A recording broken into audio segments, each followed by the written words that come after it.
saya akan melanjutkan yang dimana di sini ada jenis-jenis korelasi. Yang pertama itu ada korelasi sederhana atau bisa disebut dengan dua variabel, yang dimana pengukuran kekuatan dan bentuk hubungan linear antar dua variabel kuantitatif, baik itu positif maupun negatif. Yang dimana contoh aplikasinya itu ada hubungan antara tingkat pendapatan seseorang dengan pengeluaran atau konsumsi bulanannya.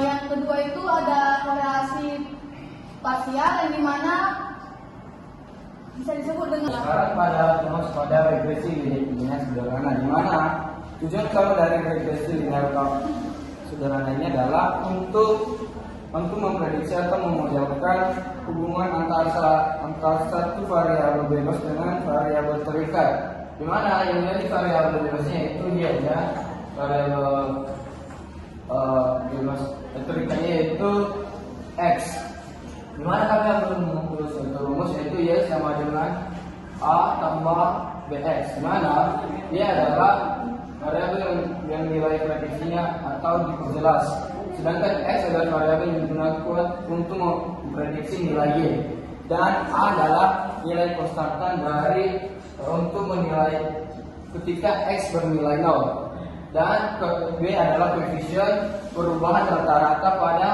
nilai y setiap kenaikan satu unit pada x. Jadi kami akan mengambil satu studi kasus di mana ketika y naik, ketika nilai konstantan a sama dengan strip 1,3147, secara teoritis jika diameter batang adalah 1, tinggi pohon diprediksi naik yaitu sama dengan 1,3147. Dalam konteks nyata ini sering dianggap sebagai titik awal model, dan interpretasi B sama dengan 4,54113. Setiap peningkatan satu satuan diameter batang tinggi pohon diprediksi akan meningkat rata-rata sebesar 1,54113 satuan. Next. Jadi yang menjadi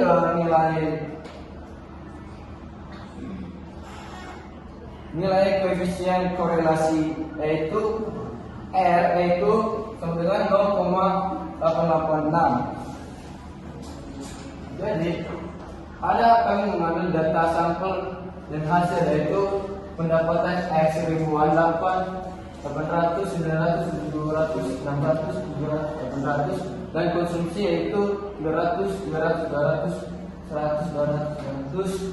Jadi melanjutkan materinya sudah analisis regresi menggunakan SPSS. Jadi ada beberapa langkah untuk menganalisis regresi menggunakan SPSS. Pertama, input data, yaitu memasukkan data penelitian ke data view dan didefinisikan variabel di variabel view. Kedua, penetapan variabel, pindahkan variabel terkait ke kotak independen dan variabel bebas ke independen S. Lalu interpretasi output model summary. Perhatikan nilai R kuadrat koefisien determinasi yang mengukur proporsi variasi variabel dependen yang dijelaskan model. Lalu akses fungsi regresi, pilih menu analis regression terus ke linear. Lalu eksekusi analisis, klik OK untuk memulai proses analisis dan menampilkan jendela output SPSS. Terus ada terakhir koefisien menggunakan konstanta A dan koefisien B untuk membentuk persamaan regresi linear sederhana. Lalu ada interpretasi hasil analisis. Pertama, koefisien determinasi R kuadrat mengukur proporsi variabel dependen yang dijelaskan oleh variabel independen. Nilai R kuadrat berkisar antara 0 hingga 1. Semakin dalam model mendekati 1, semakin baik kemampuan model menjelaskan. Contoh, R kuadrat sebesar 0,886 menunjukkan 88,6% variasi konsumsi dapat dijelaskan oleh pendapatan. Lalu simplifikasi hubungan menilai apakah hubungan yang diamati antara variabel adalah nyata atau hanya kebetulan. Lalu diukur melalui nilai P value hubungan signifikan jika P lebih rendah dari tingkat signifikasi yang ditetapkan. Hubungan signifikasi mengonfirmasi kembali variabel independen yang dapat diandalkan terhadap variabel dependen. Lalu terakhir ada kesimpulan praktis dan pengambil keputusan. Interpretasi koefisien regresi B menunjukkan besarnya perubahan variabel dependen per unit perubahan variabel independen. Hasil korelasi arah dan kekuatan dan regresi persamaan prediksi digunakan untuk membuat peramalan yang akurat, memberikan dasar ilmiah untuk kebijakan strategi dan keputusan bisnis berdasarkan pola data. Jadi yang terakhir ini,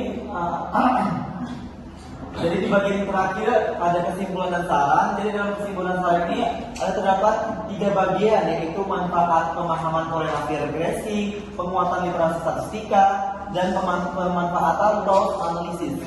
Jadi dalam manfaat pemahaman korelasi regresi, dalam hal tersebut ini pemahaman korelasi dan regresi esensial untuk mengidentifikasi hubungan serta pengaruh antar variabel.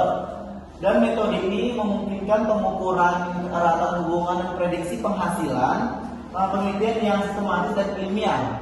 Yang selanjutnya itu adalah penguatan literasi statistik. Dalam penguatan literasi statistik tersebut ini, mahasiswa dan peneliti disarankan memperdalam konsep ini.